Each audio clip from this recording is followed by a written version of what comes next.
नमस्कार, मैं डॉक्टर प्रमोद नागर।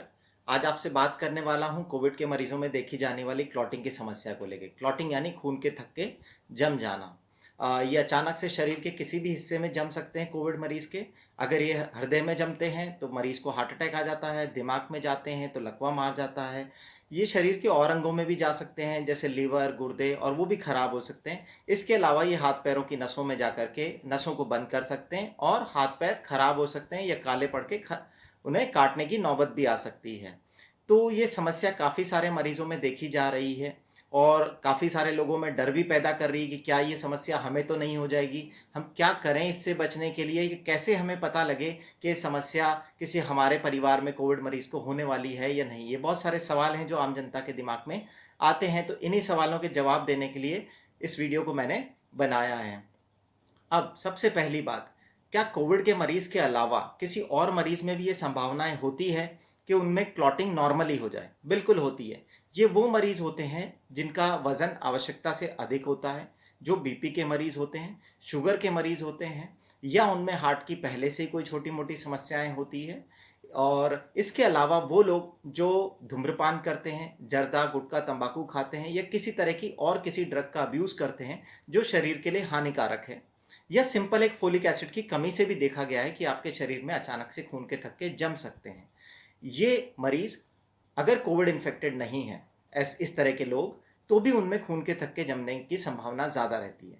और अगर उनमें कोविड इन्फेक्शन हो जाए तो ये संभावनाएं और ज़्यादा बढ़ जाती है। तो ये तो वो लोग हो गए जिनकी प्रोबेबिलिटी बहुत हाई है। अब कोविड के अंदर होता क्या है ऐसा? जब वायरस आपको इन्फेक्ट करता है तो ये शुरू के 6 से 7 दिन के अंदर आपके शरीर में बढ़ रहा होता है, अपनी संख्या को बढ़ा रहा होता है, और साथ ही साथ आपके शरीर में बहुत सारे रिएक्शन चल रहे होते हैं इस वायरस से लड़ने के लिए, जिसके चलते आमतौर पे आप देखते हैं कि फेफड़ों में सूजन आ जाती है। लेकिन आपके फेफड़ों में बहुत सारी खून की नसें हैं जहाँ से पूरा दौरा आपके ब्लड सर्कुलेशन जो है पूरे शरीर में जाता है। वहाँ से जो बहुत सारे केमिकल्स आपके फेफड़ों में बन रहे हैं, उन रिएक्शंस को डील करने के लिए वो आपके पूरे सर्कुलेशन में जाते हैं। वो सूजन आपके फेफड़ों में बढ़ रही होती है उस समय। अगर आपके शरीर की लड़ने की क्षमता सही है, आपका शरीर सही है, आपको इस तरह की समस्याएं नहीं हैं जैसी मैंने आपको बताई, तो हो सकता है ये रिएक्शन सही दिशा में जाएं और आप धीरे धीरे ठीक हो जाएं।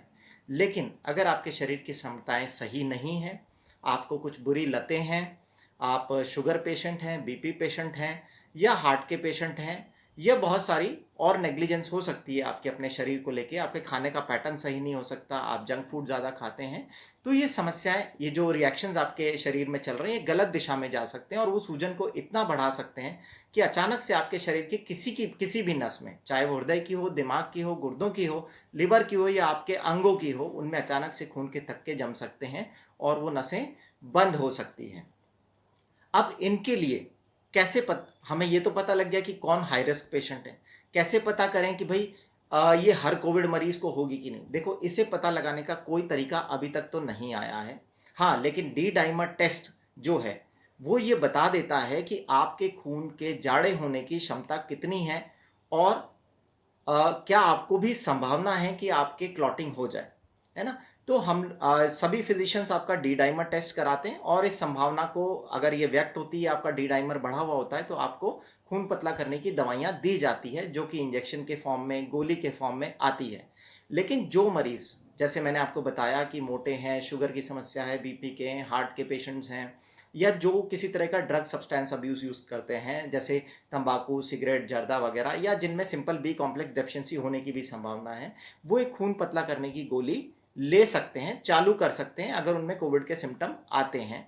इसके अलावा डी डाइमर टेस्ट करा के आपका फिजिशियन आपको हो सकता है इंजेक्शंस भी चालू कर दे खून पतला करने की, जिससे आपके संभावनाएं कम हो जाए। लेकिन अगर आपने अपने शरीर पर ध्यान नहीं दिया तो हो सकता है खून पतला करने की गोलियां खाने के साथ या ये इंजेक्शन लगने के बाद भी आपके शरीर में खून के थक्के जम जाए।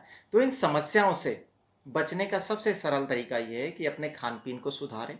अगर आप सिगरेट पीते हैं, जर्दा खाते हैं, तंबाकू खाते हैं, तो इसे आज ही छोड़ दीजिए, क्योंकि आज छोड़ने के बाद भी इनका बदलाव आने में आपके शरीर में बहुत ज़्यादा समय लगेगा। हरी सब्जियां खाइए, फ्रूट्स खाइए ताकि आपके शरीर में बी कॉम्प्लेक्स का लेवल बढ़ सके, क्योंकि सिंपल एक फोलिक एसिड की कमी से आपके शरीर में खून के थक्के जमने की संभावनाएं बहुत ज़्यादा बढ़ जाती है। ज़्यादातर यंग एज में जो हार्ट अटैक आते हैं, मतलब युवा पीढ़ी को जो हार्ट अटैक आते हैं और जिनकी मृत्यु अचानक से हो जाती है, उनमें ये पाया गया है कि फोलिक एसिड की कमी से उनका होमोसिस्टीन हाई हो जाता है और ये खून के थक्के जम जाते हैं।